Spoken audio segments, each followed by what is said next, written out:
Gas আর কোথাও আরো কোনোদিন দেওয়া হবে না। গ্যাসের কথা ভুলে যান। এখন আমরা আমাদের নিজস্ব গ্যাস যেটা এটা কমে গেছে, এখন আমরা 60 টাকা করে 60-65 টাকা করে গ্যাস ইম্পোর্ট করি। তো সুতরাং এই টাকা দিয়ে কোনো অবস্থাতে গ্যাস দেওয়া সম্ভব হবে না। তো ওই জন্য গ্যাসের কথা ভুলে যান। ওই জন্য আমি গ্যাস সম্পর্কে আপনাদের একটা ধারণা দিই। এই যে বাসাবাড়ির যে গ্যাসটা না, এই গ্যাসটা হচ্ছে মিথেন গ্যাস। হ্যাঁ, এটা হচ্ছে মিথেন গ্যাস CH4। আর যে সিএনজি স্টেশনের যে গ্যাস সিএনজি হচ্ছে কম্প্রেসড ন্যাচারাল গ্যাস। এটাও আপনার যে উৎস থেকে আসে আমাদের বাংলাদেশের খনন করে আমরা ভূগর্ভস্থ থেকে পাই।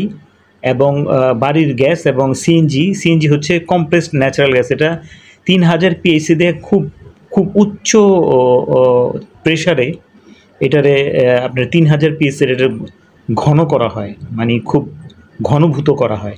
এটাও মিথেন H4 এবং বাড়ির যে গ্যাস এটাও মিথেন H4। দুইটার উৎস আমাদের বাংলাদেশি। আর এলপি গ্যাসটা যেটা আছে, যে এলপি পেট্রোলিয়াম গ্যাস, যেটা পেট্রোলিয়ামের মাধ্যমে আমরা যে পাই, এটা বাইরে থেকে আমরা আনি সিলিন্ডারের মাধ্যমে। হ্যাঁ, বাইরে থেকে সংগ্রহ করি, কিছুটা দেশও আছে, কিছুটা বাইরে থেকে আমরা সংগ্রহ করি।